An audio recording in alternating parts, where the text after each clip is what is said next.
അപ്പോൾ hello guys, welcome back to my channel. ഇന്ന് നമ്മൾ നോക്കാൻ പോകുന്നത് ക്ലാസ് ടി 500 വാട്ട്സിൻ്റെ ഒരു ബോർഡാണ്, ആംപ്ലിഫയറിൻ്റെ ബോർഡാണ്. ഇതിലേക്ക് നമ്മൾ കൊടുത്തിരിക്കുന്ന വോൾട്ടേജ് എന്ന് പറഞ്ഞാൽ 48048 ആണ്. അപ്പോൾ ഒരു 95 വോൾട്ടൊക്കെ നിങ്ങൾക്ക് പ്ലസ് മൈനസ് നോക്കിയാൽ കാണാൻ പറ്റും. നമുക്ക് ഇനി ബൂഫറിൻ്റെ സെക്ഷനിലേക്ക് ഒന്ന് പോയി നോക്കാം.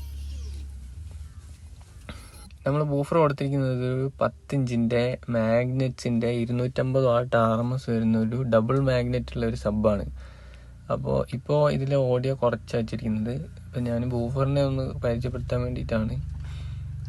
അതിനുശേഷം നമ്മൾ സബിൻ്റെ വോളിയം ഒന്ന് കൂട്ടി. ഈ സബിലേക്ക് കൊടുത്തിരിക്കുന്ന കണക്ഷൻ പറഞ്ഞാൽ കാർ സ്റ്റീരിയോയിൽ നിന്ന് ഫിൽട്ടർ ചെയ്തെടുത്ത സബ് ഔട്ടാണ് ആംപ്ലിഫയറിലേക്ക് കൊടുത്ത ആ ക്ലാസ് ടിയിലേക്ക് കുറച്ച് മുമ്പ് കാണിച്ചു തന്ന അതിലേക്ക് കൊടുത്തിട്ടുള്ളത്. ഇനി നമുക്ക് സബിലേക്ക് ഒന്ന് വോളിയം കൂട്ടി നോക്കാം.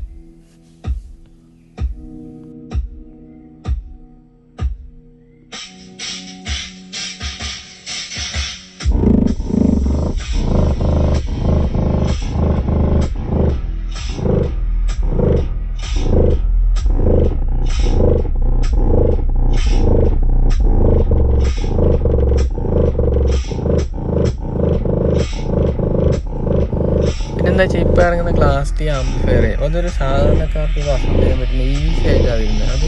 അതിന് അത്ര വലിയ ഇതിൻ്റെ അറിവിൻ്റെ ആവശ്യമൊന്നുമില്ല. ഇൻപുട്ടും ഔട്ട്പുട്ടും കറക്റ്റ് കൊടുത്തു കഴിഞ്ഞാൽ സാധനം പറ്റും. അപ്പം നിങ്ങൾ സബിൻ്റെ കോൺ മൂവ് ചെയ്യുന്ന കണ്ടിട്ടുണ്ടാവില്ലേ? ഇനി നമുക്ക് ട്യൂബിലേക്ക് ഒന്ന് സെറ്റ് ചെയ്യാം.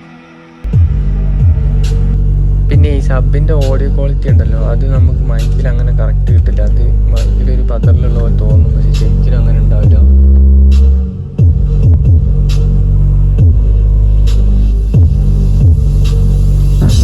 നമുക്ക് കാറിൻ്റെ ഔട്ട്സൈഡ് ഗ്ലാസ് ഇല്ലേ, അതൊന്ന് നോക്കാം. അപ്പം നിങ്ങൾക്ക് മനസ്സിലാവും ആ ബാസ് എത്രത്തോളം ഉണ്ടെന്ന്.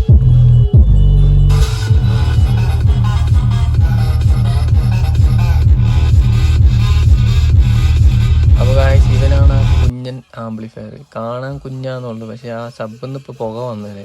കാരണം അമ്മാതിരി പെർഫോമൻസാണ്.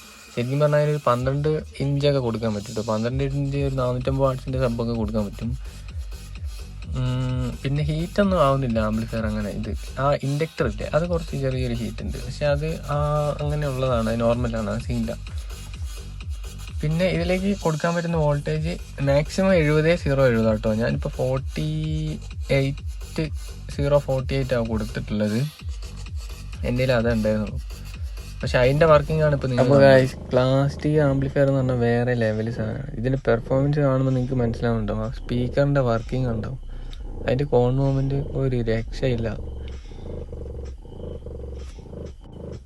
അപ്പോൾ ഗായ്സ്, കണ്ടന്റ് ഇഷ്ടപ്പെട്ട ചാനലൊന്ന് സബ്സ്ക്രൈബ് വെച്ചിക്കുക. പിന്നെ ആംപ്ലിഫയറിന് വേണ്ടി മാത്രമുള്ള ചാനലല്ല ഇത്, വേറെയും കുറച്ച് തീ സാധനങ്ങൾ തരാനുണ്ട്. അപ്പോൾ വീഡിയോ ഇഷ്ടപ്പെട്ടാൽ ലൈക്ക് ചെയ്യുക. പിന്നെ ഇത് ഉപയോഗപ്രദമുള്ള ആൾക്കാർക്ക് നിങ്ങൾ ഈ വീഡിയോ ഷെയർ ചെയ്ത് കൊടുക്കുക. അപ്പോൾ ഗായ്സ്, ഒരു തകർപ്പൻ എന്തെങ്കിലുമൊക്കെ ആയിട്ട് അടുത്ത വീഡിയോ വരാം. See you, bye by.